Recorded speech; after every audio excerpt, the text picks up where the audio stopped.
안녕하세요. 임신 출산의 모든 것 임출TV입니다. 아침 저녁으로 많이 쌀쌀해진 날씨를 느끼는 요즘에 계절이 바뀌면서 내적, 외적으로도 많은 변화를 느끼는 분들이 있으실 거예요. 특히 임산부들은 임신 후에 면역력이 약해지다 보니까 다른 시기보다 환경 변화에 더 민감하게 반응할 수밖에 없을 것 같은데요. 환절기에는 피부 질환과 같이 호흡기 질환 등 다양한 질환이 발생할 수 있어서 더욱 주의를 기울이셔야 합니다. 건강하고 안전한 출산을 위해서 좋은 음식들을 먹고 다양한 산전 검사들을 하게 됩니다. 또한 모든 임산부에게 임신 시마다 권고되는 백신들이 있어서 아기를 만나기 전에 준비해야 하는 여러 가지 예방접종이 있는데요. 대표적인 예방 백신에는 독감 주사와 티뎁 백신 등이 있습니다. 독감 주사는 대부분 잘 알고 계시겠지만 티뎁 백신에 대해서는 잘 모르시는 분들도 계실 것 같아요. 오늘은 임산부가 걸리기 쉬운 질환들과 예방접종, 그리고 면역력을 챙기는 방법까지 함께 알아보겠습니다. 임산부가 환절기에 걸리기 쉬운 질환은 무엇이 있을까요? 피부 건조증부터 기미, 주근깨 등 피부 질환과 함께 목 건조, 기침, 비염 등 기관지 호흡기 질환 등까지 환절기에 잘 나타나는 다양한 증상들이 대표적인 예입니다. 일교차가 크고 건조한 환절기에는 호흡기의 1차 방어막인 코와 기관지 점막이 잘 마르게 되는데 이때 바이러스가 호흡기를 통해 쉽게 침투하게 됩니다. 이렇게 쉽게 침투하게 되면 독감이나 인플루엔자와 같은 호흡기 질환에 걸리기 더욱 쉬워지게 되며 임산부의 경우 면역력이 약해져서 세균이나 바이러스에 노출될 가능성이 배가 될 수 있기 때문에 환절기 임산부는 폐렴에 대한 주의가 필요합니다. 여기서 폐렴은 세균이나 바이러스, 미생물 감염으로 인해 폐에 염증이 생긴 상태를 얘기를 하는데요. 대부분 바이러스와 세균에 의해 많이 발생을 하며 폐렴에 걸리게 되면 가래를 동반한 기침, 호흡곤란, 가슴 통증, 피 섞인 가래 등과 같은 증상이 나타나고 고열, 식욕 부진, 피로 등 전신 증상이 동반할 수 있습니다. 무조건 감기가 심해지면 폐렴에 걸린다는 것은 아니지만 감기나 독감으로 인해 면역력이 저하되면서 2차 세균 감염을 일으켜 다른 합병증으로도 이어질 수 있고 임산부와 태아에게도 영향이 미칠 수 있어서 주의하시는 게 좋습니다. 또한 폐렴 예방법으로는 면역력을 챙기는 것도 있지만 백신을 맞는 방법도 있습니다. 알레르기 비염은 유전적 요인과 환경적 요인에 모두 영향이 있다고 합니다. 부모 한쪽에 알레르기 질환이 있는 경우 50%, 부모 모두 알레르기 질환이 있는 경우 75% 자녀에게 알레르기 질환이 발생한다고 합니다. 그리고 환경적 요인에는 진먼지, 진드기, 미세먼지, 동물의 털, 꽃가루, 곰팡이 등이 있는데 그중 우리나라는 초여름부터 가을까지 진드기 수가 급증한다고 합니다. 하지만 날씨가 추워질수록 실내 활동이 많아져서 외출을 삼가하게 되고 환기시키는 일이 줄어들어 더욱 집 먼지, 진드기에 영향을 받을 가능성이 높아지겠죠. 임산부의 비염은 임신 중 일시적으로 나타날 수 있지만 예방 및 관리가 잘 이루어지지 못하면 만성비염이 될 가능성이 높아지고 후각장애, 두통 등을 일으켜서 천식, 축농증, 중이염 등으로도 이어질 수 있다고 합니다. 질병을 방치하기보다는 제때 관리 및 치료를 해주는 것이 중요하며 집 청소 및 환기는 날씨가 추워지더라도 꾸준히 해주시는 것이 좋습니다. 그리고 특히 침구류는 귀찮더라도 한 번씩 뜨거운 물로 빨아주시는 것이 좋습니다. 지금까지 환절기 임산부들이 쉽게 걸릴 수 있는 질환인 폐렴과 비염에 대해서 알아봤습니다. 앞서 임산부들이 맞는 대표 백신 중 하나로 독감 주사를 말씀을 드렸었죠. 독감은 감기와 증상이 비슷하게 나타나 혼동될 수 있지만 바이러스가 아예 다른 질병이라고 합니다. 감기와 비슷하게 호흡기로 들어오면서 증상이 나타나게 되는데요. 건강한 성인이 독감에 걸리게 되면 대부분은 후유증 없이 회복되지만 장기적으로 면역 기능 저하, 호흡기 질환 환자, 12세 이하 어린이, 65세 이상 노인, 그리고 임산부가 걸리게 되면 건강에 위험할 수 있어서 미리 예방접종을 하는 것이 좋다고 합니다. 임산부가 독감에 걸리게 되면 어떻게 될까요? 임산부의 경우 비임산부보다 독감에 대한 입원율, 합병증, 발생률, 그리고 사망률이 높고 자연유산, 조기분만, 저체중 등 태아의 건강에도 영향이 미칠 수 있다고 합니다.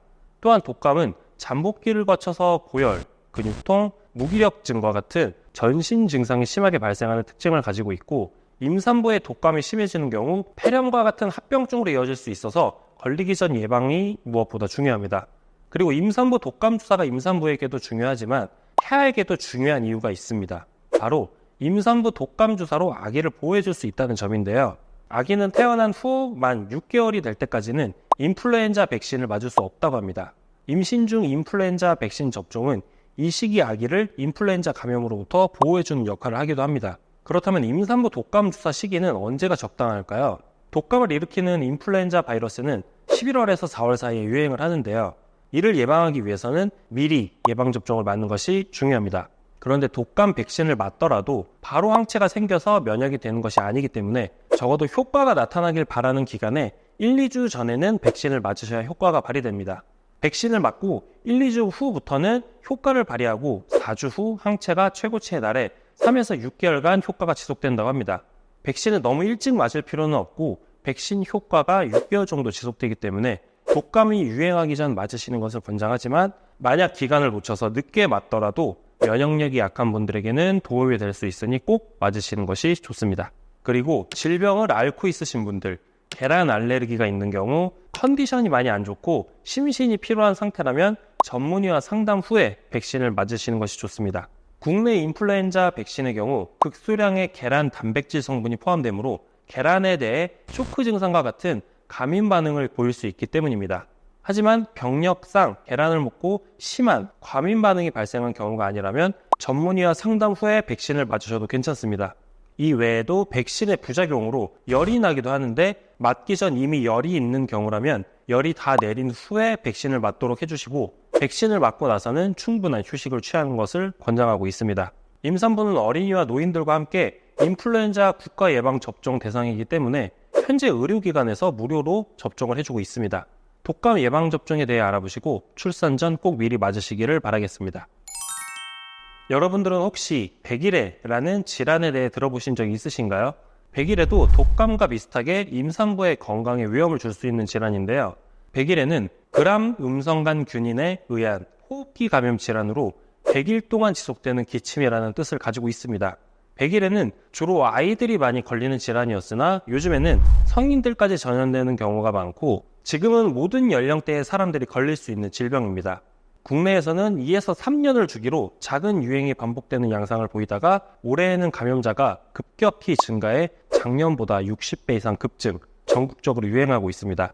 기침이나 재채기 등의 호흡기 분비물이나 비말을 통한 호흡기 전파가 주된 경로로서 사람에게 사람으로 전파가 되고 잠복기는 3에서 12일이며 6에서 8주에 걸쳐서 3단계 임상 경과를 취하게 되는데요. 먼저 카타르기는 가장 전염력이 강한 시기로 1에서 2주 지속되며 콧물, 결막염, 눈물, 경미한 기침, 낮은 발열에 가벼운 상기도염 증세가 나타납니다. 다음으로 경해기에는 기침 시작 후 약 2주 말이 될 때 시작하는 발작성으로 짧은 호기성 기침이 계속되다가 끝에 길게 숨을 들이쉴 때 흡 하는 소리를 들을 수 있습니다. 해소 발작 중에는 얼굴이 빨개지고 눈이 충혈되며 기침 끝에 구토가 동반되고 끈끈한 점액성 가래가 나오기도 합니다. 약 2에서 4주 또는 그 이상 지속되며 무호흡, 청색증, 비출혈, 경막하 출혈 및 하안검 부종 등을 관찰할 수 있습니다. 마지막으로 회복기입니다. 회복기에 들어서면 기침의 정도와 횟수 및 구토가 점차 감소하며 약 1에서 2주 지속됩니다. 백일해 주사는 독감 예방접종과 달리 임산부에게 필수도 아닌데 왜 맞아야 할까요? 우선 백일해 주사는 부모가 먼저 맞는 예방 백신이라고 불립니다. 주로 T뎁 백신이라고 하는 타상풍, 디프테리아, 백일해 세 가지를 모두 예방할 수 있는 백신을 맞게 되는데요. 예전에는 T뎁 백신 접종을 꼭 권유하지는 않았는데 다른 나라에서는 최근 백일해 신생아 감염률 및 사망률이 높아지고 있어서 임산부 백일해 주사에 대한 관심이 많아지면서 예방 백신을 권유하고 있으며 우리나라 역시 요즘 백일해 예방접종을 권고하고 있습니다. 신생아 백일해의 경우 76%에서 86%는 엄마, 아빠, 조부모 등 가족으로부터 감염되고 신생아 백일해에 감염되면 호흡곤란으로 인한 폐렴, 저산소증에 의한 경련 및 뇌손상 등이 발생을 하며 심한 경우 사망에 이를 수 있다고 합니다. 이러한 이유로 임산부 백일해 주사를 고민하시게 되죠. 신생아는 2개월 미만까지 스스로 백일해에 대한 면역력을 생성하는 데 어려움이 있습니다. 그렇기 때문에 엄마, 아빠, 조부모님 등 신생아와 접촉하는 분들이 백일해에 감염이 되었을 경우 신생아에게 전염시킬 확률이 매우 높아지게 되는데요. 이때 3개월 미만 신생아가 백일해에 감염되었을 경우 합병증 및 사망률이 높아질 수 있습니다. 임산부의 경우 이전에 백신을 맞았든 맞지 않았든 접종의 유무와 관계없이 매 임신마다 27주에서 36주 사이에 T대 백신을 권장하고 있고 신생아와 접촉할 예정인 가족들도 함께 맞으시는 것이 좋습니다. 백신을 맞으러 가실 때 산모님과 남편분이 함께 방문하셔도 좋겠죠. 백일의 주사는 임신 전 접종을 권장하고 있고 임신 중에는 27주에서 36주 사이에 맞는 것이 좋지만 만약 임신 중 접종하지 못한 경우에는 분만 후 신속하게 접종할 것을 권장하고 신생아와 접촉할 예정인 가족은 신생아 접촉 2주 전에는 접종할 수 있도록 해주시는 것이 좋습니다. 임산부 100일의 주사의 경우 이상 반응은 실제로 거의 드물지만 간혹 빨갛게 변하거나 붓고 어지러움, 식욕부진, 구토, 미열 증상이 나타날 수 있습니다. 국소 이상 반응은 4차, 5차 접종 때 심하게 발생하는 경향이 있고 고열, 경기, 경련 등 부작용이 드물게 나타날 수 있습니다. 지금까지 임산부 100일에와 100일의 주사에 대해서도 알아봤습니다. 예방접종과 함께 평상시에도 면역력을 챙기는 습관을 가지시면 좋겠죠? 이어서 임산부 면역력을 챙기는 방법들을 알아보겠습니다. 더운 여름이 지나고 날씨가 어느 정도 풀리면서 외출이 조금씩 잦아지면서 자연스레 바이러스와 세균이 접촉할 기회가 많아지게 됩니다. 그럴수록 위생 관리와 청결에 더 신경 써주셔야 합니다. 외출 후 반드시 손, 발을 깨끗하게 씻고 코와 입 등 호흡기를 씻어주는 것도 좋습니다. 그리고 실내의 온도차가 심하지 않도록 외출 시에는 가디건이나 얇은 겉옷을 챙겨주시고 하루 1에서 2번 정도 환기를 시켜주시면 좋습니다. 안정도 좋지만 무리하지 않는 정도로 가벼운 산책, 스트레칭 등을 꾸준히 해주시는 것이 태아와 산모에게 더 좋은 영향을 가져옵니다. 임신 중 급격하게 떨어지기 쉬운 체력과 면역력을 위해 건강 관리에 신경 써주시기 바랍니다. 임신 중 수분 섭취도 중요합니다. 특히 가을에 접어들면서 기관지 등이 건조해지기 쉬워서 하루 1.5에서 2리터의 물을 마셔 수분을 보충해주세요. 충분한 수분 섭취는 체내 면역력 상승에도 도움이 될 수 있습니다. 이때 차가운 물보다는 미지근하거나 따뜻한 물이 보다 효과적입니다. 비염 증세가 느껴지거나 건조함이 많이 느껴지신다면 체온을 유지할 수 있는 따뜻한 차가 도움이 될 수 있습니다. 환절기에는 아침, 저녁으로 쌀쌀하고 낮 온도는 높다 보니까 일교차가 높아 면역력이 더욱 약해진다고 하는데요. 이 시기에는 온도와 습도를 유지하는 것이 좋고 기온이 내려가는 밤에는 옷을 더 잘 챙겨 입고 청소기나 물걸레로 자주 청소해서 깨끗한 집 환경을 만들어주는 것이 좋습니다. 환절기가 되면서 호흡기 질환과 함께 피부 질환, 피부 트러블이 생기시는 분들도 있으실 거예요.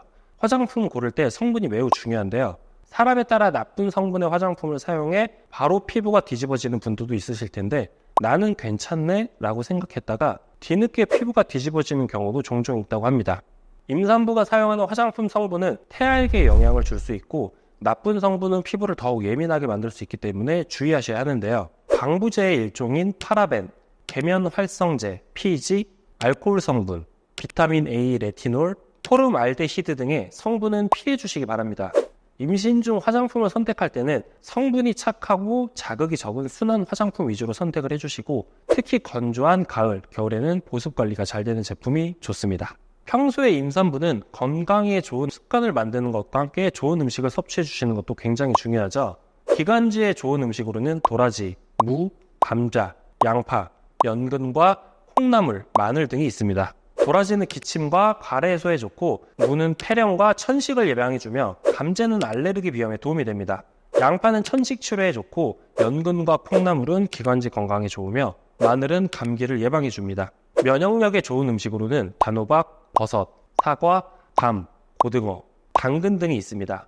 단호박은 항산화 성분을 가지고 있어서 노화 억제 및 성인병 예방에 좋습니다. 버섯은 콜레스테롤을 낮추고 변비를 예방해주며 사과는 피로해소 및 면역력 증진에 좋습니다. 그리고 감은 포도당과 가당이 많이 들어있어서 피로회복에 좋고 고등어는 오메가3와 고단백으로 노화 억제 및 면역력 강화에도 좋습니다. 마지막으로 당근은 체내 유해산소 억제 및 면역력 강화에 효과적입니다. 오늘은 임산부 환절기 질환들과 독감, 백일의 예방접종, 그리고 임산부의 면역력 챙기는 방법까지 알아봤습니다. 요즘처럼 많은 질환들이 유행하는 시기, 특히 임산부분들은 걸리지 않도록 주의를 기울이시는 게 좋겠죠? 사실 예방접종은 우리 모두의 건강을 지키는 방법이고 우리 모두가 예방접종을 맞게 되면 사회 전체가 건강해질 수 있다고 생각을 합니다. 걸리기 전 예방접종으로 산모님과 아이들 모두 건강하고 안전하시길 바라겠습니다. 영상이 도움이 되셨다면 좋아요와 구독 부탁드립니다. 시청해주셔서 감사합니다.